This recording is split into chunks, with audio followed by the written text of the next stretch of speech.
மனிதன் ஞாபக சக்தியை பொறுத்த வரைக்கும் 3 வகைப்படும். உண்டு சென்சரி மெமரி. அவனுக்கு தேவை முடிஞ்சோடனே அது மறந்துடும். உதாரணமா கோட் நம்பர், ஃபோன் நம்பர், சில டைம்ல இன்னொரு மனிதர ஃபோன் நம்பர். அதே போல ஷார்ட் டேர்ம் மெமரி. அவன் படிக்கிற விஷயங்கள் ஒரு 1/2 மணித்தியாலத்துக்கு ஞாபகம் இருக்கும்.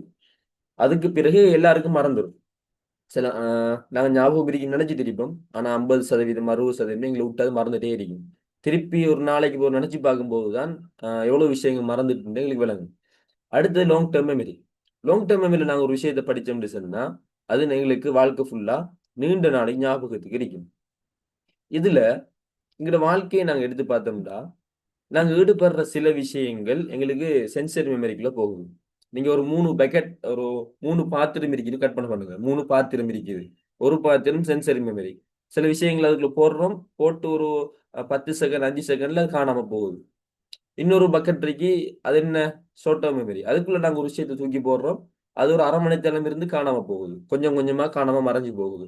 இன்னொரு பக்கெட் இருக்கு. அது லாங் டெர்ம் மெமரி. அதுக்குள்ள நாங்க போட்டோம்னு சொன்னா கொஞ்ச நாளைக்கு இருக்குது. இதுல எங்கட வாழ்க்கையில சில விஷயங்கள் எங்களுக்கு என்ன செய்யுது? இந்த சென்சரி மெமரிக்குள்ள கொண்டே விழுகுது. இன்னும் சில விஷயங்கள் ஷார்ட் டெர்ம் மெமரிக்குள்ள விழுகுது. இன்னும் சில விஷயங்கள் லாங் டெர்ம் மெமரில நேரடியாகவே விழுகுது. யோசிச்சு பாருங்க. நீங்க போன ட்ரிப். நீங்க இப்ப இப்ப எல்லாரும் கற்பனை பண்ணி பாருங்க. நீங்க ட்ரிப் போயிருக்கீங்க தானே? வாழ்க்கையில எப்பயாவது ட்ரிப் போயிருப்பீங்க. அந்த ட்ரிப் போன அந்த நாள் ஞாபகம் இருக்குதா? பாய்ஸா பேசணும்னாங்க பேசுங்க. இல்லாட்டி மெசேஜ் பண்றாங்க பண்ணுங்க. நீங்க போன ட்ரிப்ல நீங்க போனீங்க தானே வாகனம். அதுல கலர் உங்களுக்கு ஞாபகம் இருக்குதா? நீங்க போன ட்ரிப்ல நீங்க போன வாகனம் ஞாபகம் இருக்குதா? அல்லது வாகனத்துல கலர் உங்களுக்கு ஞாபகம் இருக்குதா? அடுத்து நீங்க அந்த இடத்துல நீங்க போன ட்ரிப்ல பார்த்த விஷயங்கள் அதெல்லாம் ஞாபகம் இருக்குதா?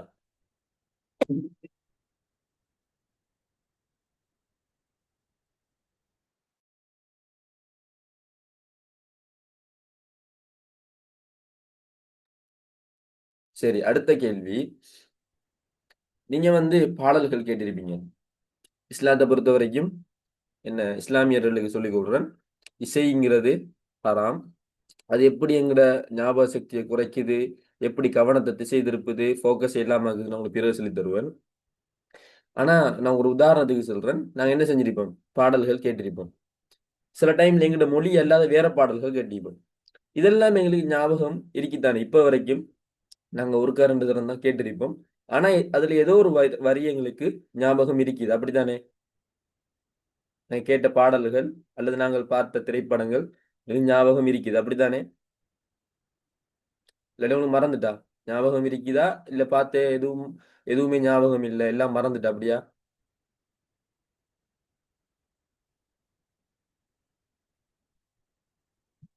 சொல்லுங்க. நீங்க பார்த்த, கேட்ட பாடல்கள் ஞாபகம் இருக்குது. சரி. இதெல்லாம் நீங்க இருந்துட்டு பாடமாக்கினீங்களா? இப்ப உங்களோட அ என்ன சில சொற்கள் இதெல்லாம் நீங்க வேற மொழியில இருக்குது. ஆனா இதெல்லாம் நீங்க இருந்துட்டு பாடமாக்கினீங்களா? இப்ப நீங்க இந்த பொலிட்டிக்கல் பாடத்த பாடமாக்குற மாதிரி, அ ஒவ்வொரு பாட்டா இருந்துட்டு பாடமாக்கி இங்க இருந்து அங்க நடந்து பாடமாக்குறீங்க, அங்க இருந்து இங்க நடந்து பாடமாக்குறீங்க.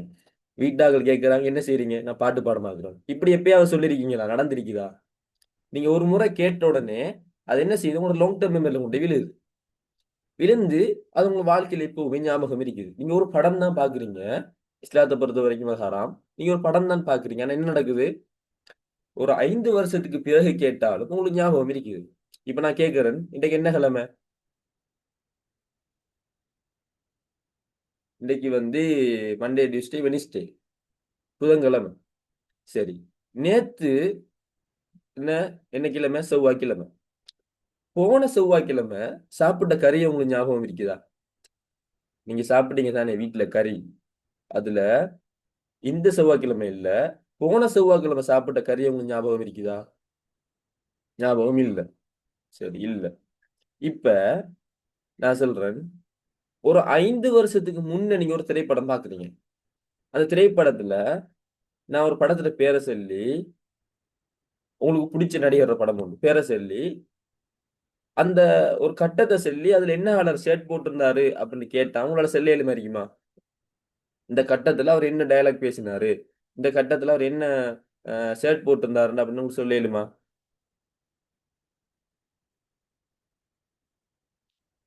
சரி. இப்ப நீங்க வந்து ட்ரிப் போனீங்க.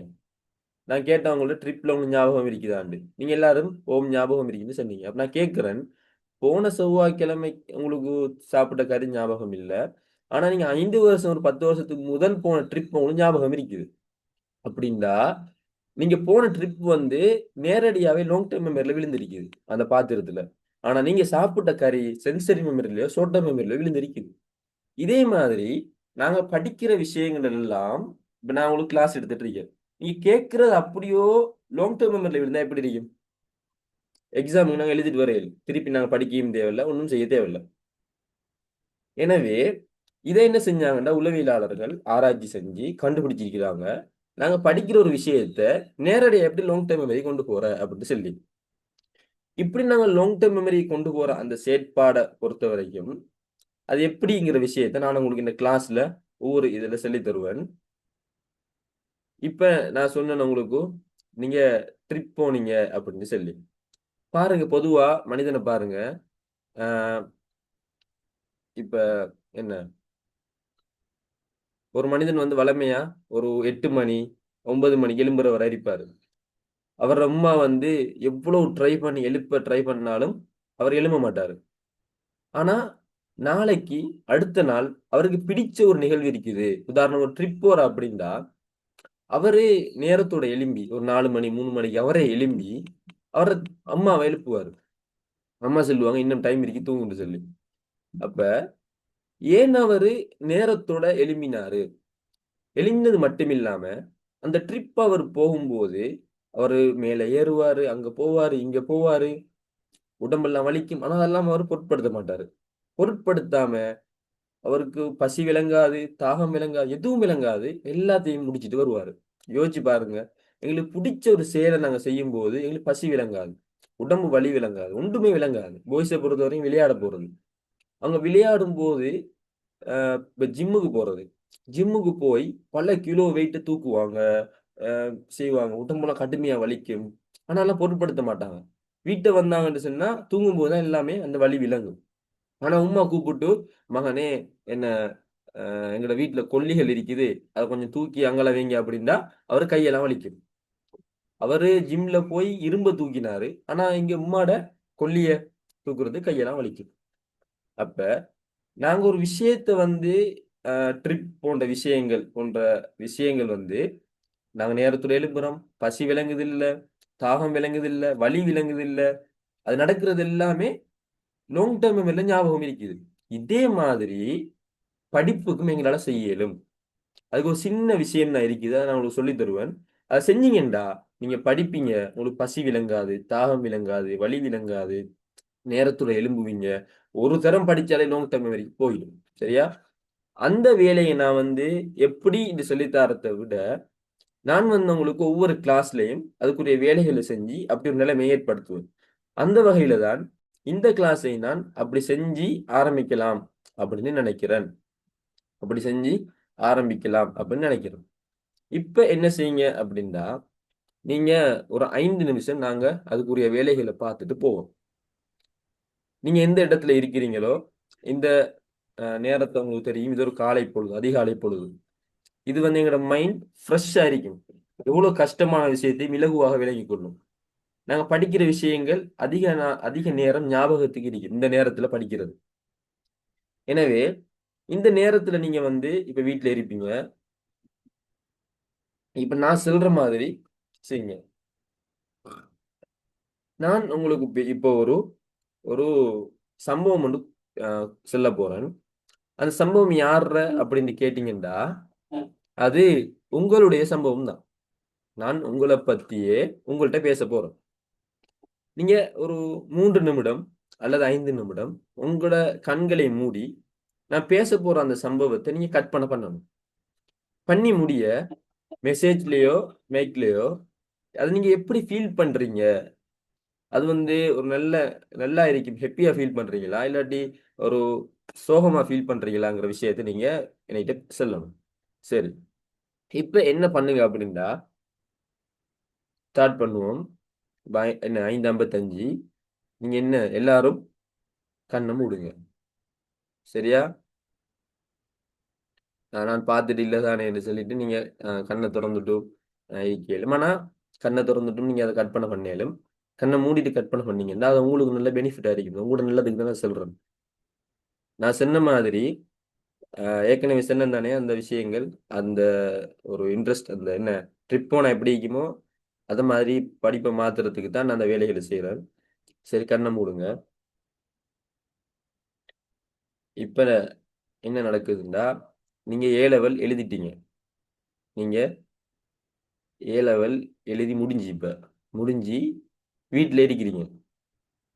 ஏ லெவல் முடிஞ்சு வீட்ல இருக்கிறீங்க. டைம் ஒரு 4 மணி. டைம் 4 மணிக்கு நீங்க வழமை என்ன செய்வீங்களோ அதை கற்பனை பண்ணுங்க. அந்த செயல்ல நீங்க ஈடுபட்டுட்டு இருக்கிறீங்க. பாய்ஸா இருந்தா சில டைம்ல விளையாடுவாங்க. நீங்க விளையாடுற மாதிரி கற்பனை பண்ணுங்க. கேர்ள்ஸா இருந்தா சில டைம்ல வீட்டு வேலைகள் செய்வாங்க அல்லது ஃப்ரெண்ட்ஸோட பேசுவாங்க. இந்த விஷயங்களை நீங்க கற்பனை பண்ணுங்க. இந்த வீடியோ ரெக்கார்ட் பார்க்குறாக்கள் கூட இதே மாதிரி செய்யுங்க. இப்ப நீங்க என்ன செய்யுங்க அப்படின்னா, நீங்க 4 மணிக்கு இப்படி இருக்கிறீங்க. இருக்கும்போது உங்களோட ஃபோன்ல ஒரு நோட்டிஃபிகேஷன் பெல் அடிக்குது. நீங்க ஃபோன் எடுத்து அந்த பெல் என்னன்னு செக் பண்றீங்க. செக் பண்ணும்போது அந்த நோட்டிஃபிகேஷன்லயே எங்களுக்கு பாதி எழுத்து விளங்குது. இன்றைக்கு வந்து ஏ லெவல் ரிசல்ட் வந்துட்டு அப்படின்ட்டு. நீங்க இப்ப ஏ லெவல் முடிச்சுட்டு இருக்கிறீங்க. உங்களோட வேலைகள்ல ஈடுபட்டுட்டு இருக்கிறீங்க. அப்ப உங்களுக்கு ஃபோன் எடுத்து பார்க்குறீங்க. நோட்டிஃபிகேஷன்ல வந்து மெசேஜ் வருது. என்ன உங்களோட பாதி என்ன உங்களோட ஏ லெவல் ரிசல்ட்ஸ் வந்துட்டு அப்படின்னு மெசேஜ் வருது. ஃப்ரெண்ட்ஸ் அனுப்பியிருக்கிறாங்க. அப்ப உங்களோட உள்ளம் எல்லாம் என்ன செய்யுது? மனுஷன்ட இயல்பு பயப்படும். என்ன வந்திருக்குதோ அப்படின்னு சொல்லி. அப்ப நீங்க ஒரு பதட்டம் உங்களுக்கு வருது. என்றாலும் நீங்க வந்து இறைவன்ல ஒரு நல்லெண்ணம் வச்சிருக்கிறீங்க. இறைவன் என்ன கைவிட மாட்டான். அவனுக்கு நல்ல ஒரு ரிசல்ட்ஸ் தருவான் அப்படின்னு சொல்லி. ஆ ஆனா என்ன அத தொட்டு உள்ளுக்கு போறதுக்கு உங்க மனசு இல்ல. நீங்க தொட்டு பார்க்கறது மனசு இல்ல. அந்த டைம்ல அப்படித்தான். நீங்க ரிசல்ட்ஸ பார்க்கணும் அப்படிங்கிறத விட தயக்கம் கொண்டு இருக்கும். நல்ல கெட்டிக்கார ஆட்களுக்கும் தான், நோம்பலான ஆட்களுக்கும் தான் அத பார்க்கறதுக்கு ஒரு தயக்கம் இருக்கும். அப்படி உங்களுக்கு இருக்குது. அப்ப இன்னொரு மெசேஜ் வருது. கீழ வருது. அதுல உங்களோட ரிசல்ட்ஸ ஒரு ஃப்ரெண்ட் வந்து ஆ என்ன செஞ்சுட்டாங்க? ஆ இப்படி சரி. அந்த லிங்க வந்து உங்களுக்கு அனுப்பிட்டாங்க. நீங்க என்ன செய்றீங்க? அத தொட்டு உள்ளுக்கு போறீங்க. லிங்க் தொட்டு உள்ளுக்கு போயிட்டீங்க. போய் என்ன செய்றீங்க? இப்ப காட்டுது உங்கள சுட்டி இலக்கம் கேட்குது. அல்லது ஐடென்டி கார்ட் நம்பர்லாம் கேட்குது. நீங்க என்ன செய்றீங்க? ஆ ரிசல்ட்ஸ் வந்துட்டு அப்படின்ற உடனே உங்க வீட்டார்கள் எல்லாருமே வந்துட்டாங்க உங்கள சுத்தி. வீட்டார்கள் எல்லாரும் சுத்தி வந்துட்டாங்க. யாரெல்லாம் நீங்க யூனிவர்சிட்டி போகணும்னு விரும்பினாங்களோ அவங்கலாம் வந்துட்டாங்க.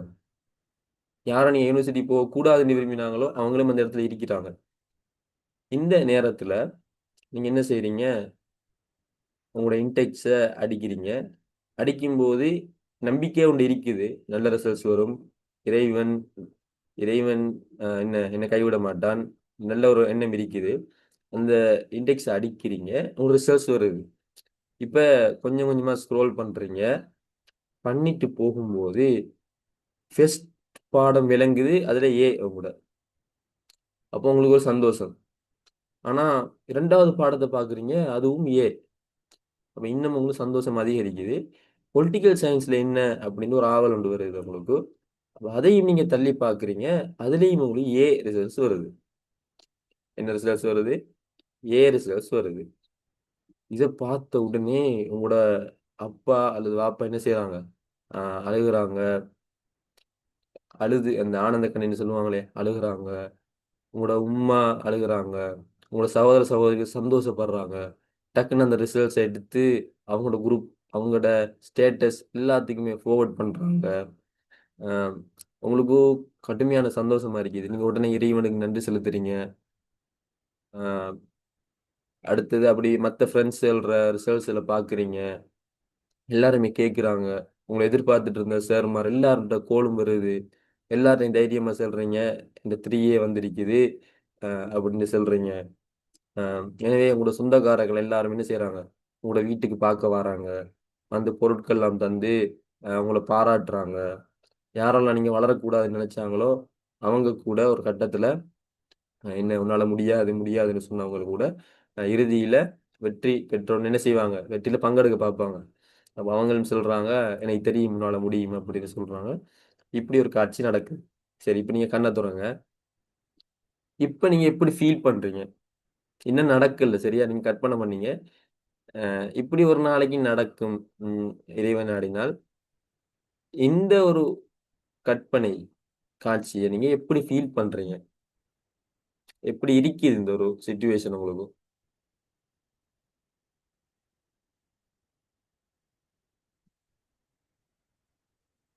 இப்படி ஒரு விஷயம் நடந்தா, சரியா? ஹேப்பியா இருக்குது. நடக்கல. ஆனா, கற்பனை பண்ணினதுக்கே உங்களுக்கு எப்படி இருக்குது? ஹேப்பியா, சந்தோஷமா இருக்குது. அடுத்த என்ன மத்தவங்களுக்கு எப்படி இருக்குது? ஒரு நபருக்கு வந்து ஹேப்பியா இருக்குதுன்னு சொல்லிக்கிறாங்க. ஓ! சரி. சிலவங்களுக்கு நல்லா ஹேப்பியா இருந்துச்சு. அழுக வந்துச்சு. ஆ என்ன? சரி. இல்ல சிலவங்களுக்கு இப்படி ஏற்கனவே வாழ்க்கையில உண்மையா நடந்திருக்கும். ஆனா, கொஞ்சம் நார்மல் ரிசல்ட்ஸ் வந்திருக்கும். அவங்க கவலைப்பட்டுருப்பாங்க. சரி அதெல்லாம் பிரச்சனை இல்ல. ஒரு விஷயம் எப்ப கிடைச்சா எங்களுக்கு நலவோ, அது அப்பதான் கிடைக்கும். போன முறை எங்களுக்கு கிடைக்கலண்டா, ஒரு வேளை கிடைச்சிருந்தா எங்களுக்கு என்ன நடந்திருக்கும்? அதுல பல தீங்குகள் இருக்கும். எங்களுக்கே தெரியாது. பாருங்க எத்தனையோ ஆக்சிடென்ட் நடக்குது பாருங்க. சிலவங்க அ ஒரு நாள் ஒரு உண்மையான விஷயம் நடந்துச்சு எப்படின்னா, ஒரு ட்ரிப் ஒண்ணு கூட்டிட்டு போறாங்க. அந்த ட்ரிப் கூட்டிட்டு போகும்போது, ஒரு நபர் போறாரு. அவர அந்த ட்ரிப்ல எடுக்கல. சீட் காணாது. இவரு கெஞ்சுறாரு. கடுமையா கெஞ்சுறாரு. அ அவர யாருமே எடுக்கல. அப்ப என்ன செய்றாரு, அடுத்த நாள் என்ன காலை டைம்ல ட்ரிப் போற டைம்ல இவரு வாராரு. ஆனா இவரு சீட் இல்ல. இவரு வாராரு. வந்து இந்த பரிதாபத்திலயாவது என்ன ஏத்திட்டு போவாங்க. நான் நின்டாவது போறேன் அப்படின்னு சொல்றாரு. அப்ப இவர ஏத்திட்டு அந்த பஸ்ல என்ன செய்றாங்கன்னா, ஏத்தல. கடைசி டைம்ல அந்த ஒரு வர இருந்த ஒரு ஆள் வரல. அப்ப இவர ஏத்திட்டு போறாங்க. இவரு கடுமையான சந்தோஷம். இவர ஏத்திட்டு போற டைம்ல அந்த பஸ் ஆக்சிடென்ட் படுது. ஆக்சிடென்ட்ல அந்த நபர் மரணிக்கிறாரு. பாருங்க. அ ஒரு விஷயம் வந்து எங்களுக்கு அந்த டைம்ல நடக்கலண்டா, அத நாங்க ஏத்துக்கொண்டுறோம். அது வந்து எப்ப நடந்தா எங்களுக்கு நலவுன்னு இறைவனுக்கு தெரியும். எங்கள் விஷயத்துல இறைவன் கடுமையா இரக்கம் உள்ளவன். எனவே எங்களுக்கு எது நல்லதோ அதத்தான் அவன் நாடுவான். எனவே என்ன செய்யுங்க, உங்களுக்கு போன முறை அது நடக்கலண்டா பிரச்சனை இல்ல. போன முறை நடந்திருந்தா உங்களுக்கு ஏதாவது வாழ்க்கையில பெரிய கஷ்டங்கள் அதனால வந்திருக்கும். எது நடந்தாலும் நலவுக்கே. போலீஸ்ல இருந்து சொல்லுவாங்களே, அத நெனச்சுட்டு சரி உங்களுக்கு ஹேப்பியா இருந்துச்சு. ரொம்ப ஹேப்பியா இருந்துச்சு. இப்ப உங்களுக்கு ஹேப்பியா இருந்தது மட்டும் இல்ல, உங்களோட மூளையில அல்ஃபாங்கிற ஒரு அலை உருவாகி இருக்கு. அல்ஃபாங்கிற ஒரு அலை உருவாகி இருக்கு. ஒரு மனிதனுக்கு அல்ஃபா, பீட்டா, தீட்டா, டெல்டா 4 வகையான அலைகள் இருக்குது. அல்ஃபாங்கிற அலை தான் எப்ப இருக்கும்ன்னு சொன்னா, நாங்க ஹேப்பியா இருக்கும்போது, நாங்க ட்ரிப்ல இருக்கும்போது, படம் பார்க்கும்போதெல்லாம் இந்த அலை தான் இருக்கும். இந்த அலையில நாங்க என்ன செஞ்சாலும் எங்க ஞாபகத்துல நிக்கும். ஆ அதே போல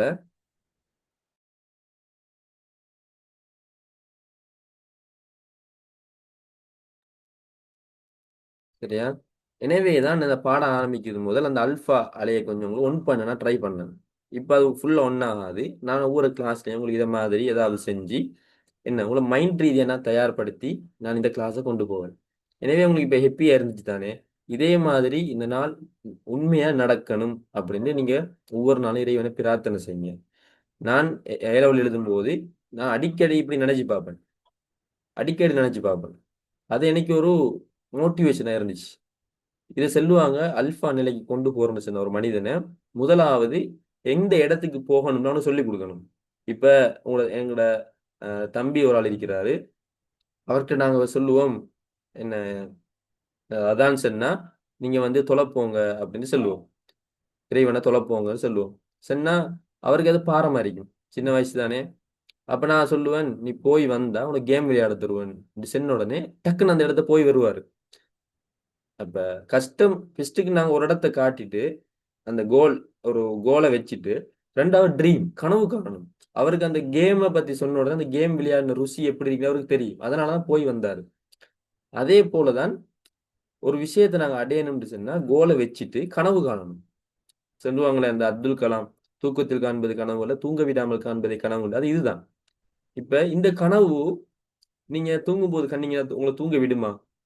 உங்களுக்கு ஒரு என்ன உங்களுக்கு சோர்வா இருக்குது. அந்த டைம்ல நான் சொன்ன இந்த கட் பண்ணி யோசிச்சு பார்த்தீங்கன்னா, உங்களுக்கு அந்த சோர்வு அந்த இடத்துல இருக்குமா? உடனே எழும்பிட்டு போய் படிப்பீங்க. எனவே தான் இந்த விஷயம். எங்களுக்கு படிக்கிறது கொஞ்சம் நேரம் பெய்த்து தான். ஆனாலும் இது ஒரு பிரயோசனமான விஷயம் அப்படிங்கிறதால தான் இவ்வளோ டைம் எடுத்தேன் நான். இப்ப நாங்க பாடத்துக்குள்ள போவோம். இப்படி நான் ஆரம்பிக்கிறது உங்களுக்கு பிரயோசனமா இருந்துச்சா?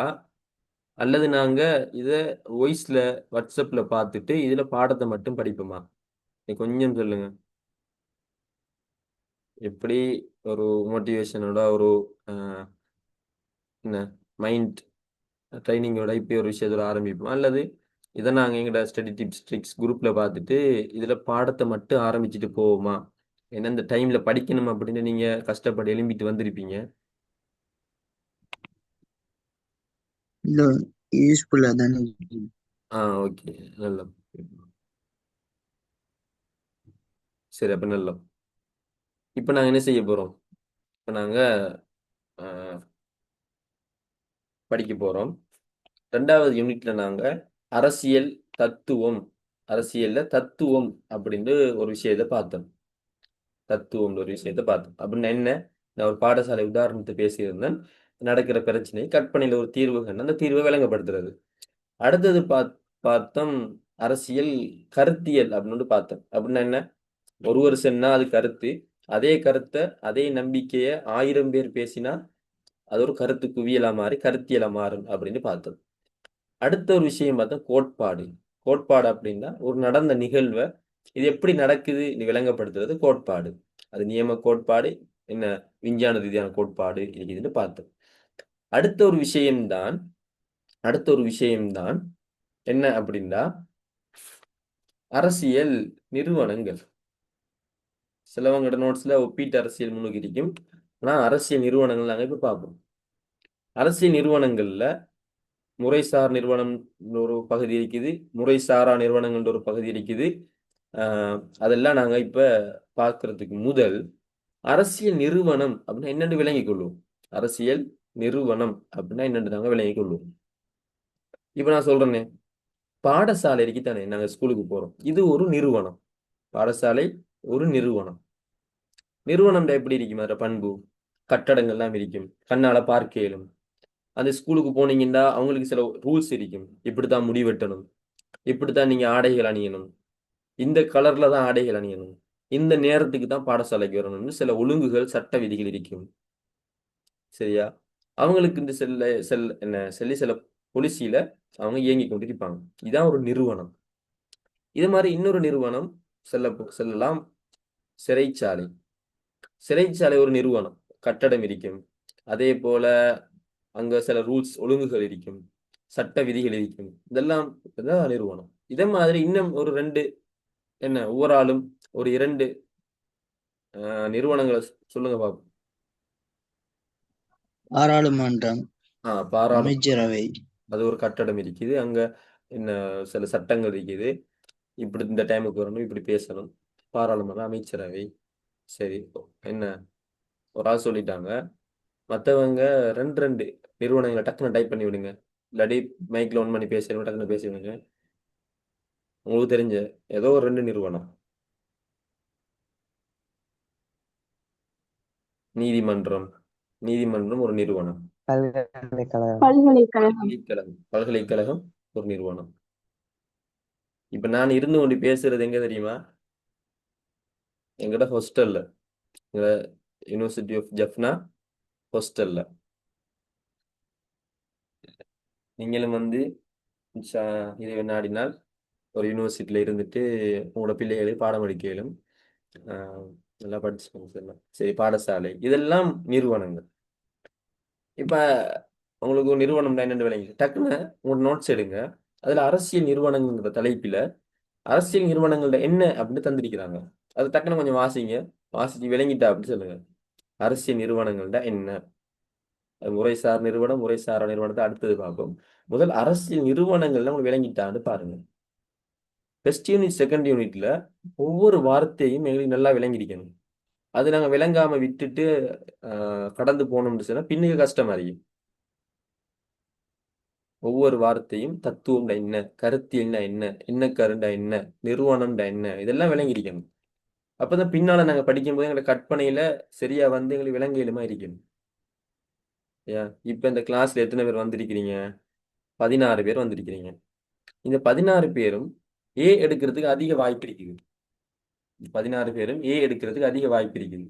ஏன் அப்படின்னா நீங்க உங்களுக்கு படிக்கணும்னு ஆர்வம் இருக்குது, இன்ட்ரெஸ்ட் இருக்குது. நீங்க அதனாலதான் 5:40 முதல் எழுமினீங்க, எழுமி இந்த கிளாஸுக்கு வந்திருக்கிறீங்க. ஒருத்தனுக்கு ஏ எடுக்கணும்னாலும் ஃபர்ஸ்ட் என்ன குவாலிஃபிகேஷனே ஆர்வம், இன்ட்ரெஸ்ட் இருக்கணும். அது உங்களுக்கு இருக்குது. எனவே இந்த 16 பேருக்கும் ஏ வரலாம். எனவேதான் நீங்க சில முக்கியமான விஷயங்களை பின்பற்றணும். என்ன, சில சொற்கள், எழுத்துக்கள், என்ன ஃபர்ஸ்ட் செகண்ட் யூனிட் உங்களுக்கு நல்லா கிளியர் ஆகிக்கணும். எனவே இப்ப சொல்லுங்க, அரசியல் நிறுவனம் வாசிச்சிட்டீங்களா உங்க நோட்ஸ்ல? அரசியல் நிறுவனம் என்னன்னு விளங்கிட்டா உங்களுக்கு? நோட்ஸ் டக்குனு வாசிங்க.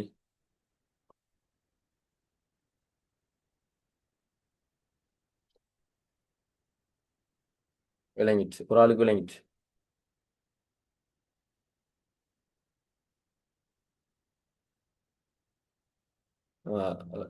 இரண்டாவது ஆளுக்கும் விளங்கிட்டு. அரசியல் நிறுவனம் என்னன்னு விளங்கிட்டு. இங்க விளங்குறது தான் முக்கியம். விளங்குறது தான் முக்கியம். உங்களுக்கு ஒரு விஷயம் விளங்கிட்டு அப்படின்னா அதை உங்களுக்கு ஞாபகம் வைக்கும். நிறைய பிள்ளைகள் படிச்ச உடனே மறந்துட்டு சொல்லி நாங்க படிக்கிற விஷயத்தை விளங்காம படிச்சா, ஒரு ஆசையில இன்ட்ரெஸ்ட்ல நாங்க படிக்காம விட்டா, வெறுப்போட படிச்சா எங்களுக்கு அது விளங்காது. எனவே விளங்காட்டே திரும்ப திரும்ப கேட்டு விளங்கி கொள்ள பாருங்க. உங்களுக்கு விளங்கிட்டு அப்படின்னா அரசியலை நீங்க நேசிப்பீங்க, அரசியல் அறிவியல் பாடத்தை நேசிப்பீங்க. விளங்கல்ல அப்படின்னா வெறுப்பீங்க.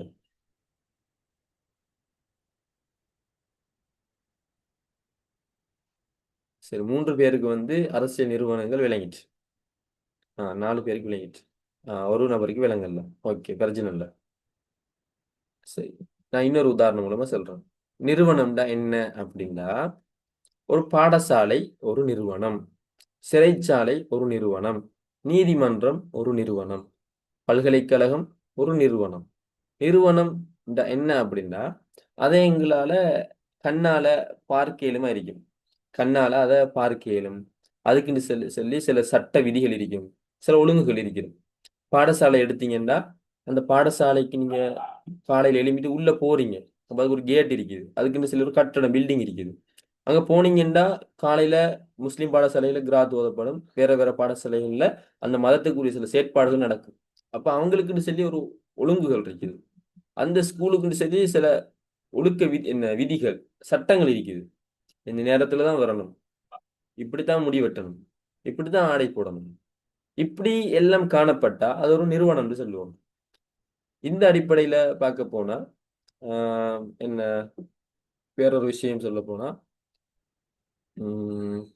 இப்போ சொல்ல போனா இப்ப கிரிக்கெட் மேட்ச் நடக்குது, ஐபிஎல் மேட்ச் நடக்குதுன்னு வைங்களேன். அந்த மேட்ச் வந்து ஒரு நிறுவனமா? மேட்ச் நடக்குது, மேட்ச் வந்து ஒரு நிறுவனமா? அங்க ஒரு பில்டிங் இருக்குதா? இல்ல. அவங்களுக்கு வந்து சட்டம் இருக்குது, ரூல்ஸ் இருக்குது, ஒரு விஷயம் வந்து இல்ல. நிறுவனம் அப்படின்னா அவங்க ஒரு நோக்கத்துக்காக உருவாக்கியிருப்பாங்க, ஒரு நோக்கத்துக்காக உருவாக்கியிருப்பாங்க. அவங்களுக்கு சில ஒழுங்குகள் இருக்கும், சட்டங்கள் இருக்கும். அவங்களுக்கு சொல்லி ஒரு பில்டிங் ஒன்று இருந்து அவங்க அந்த விஷயத்தை செஞ்சு கொண்டிருப்பாங்க. இதான் நிறுவனம்.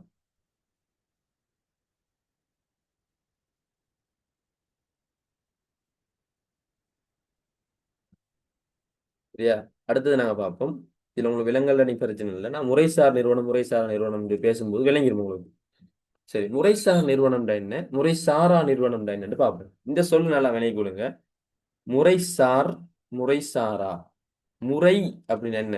முறையாக இருக்கிறது, ஒரு முறையாக நடக்கிறது. சார், முறை சார், அது வந்து ஒரு முறையாக நடக்கும். எங்களுக்கு யூனிவர்சிட்டியில என்ன நடக்கும்? முறையாக பாடங்கள் நடக்கும், முறையாக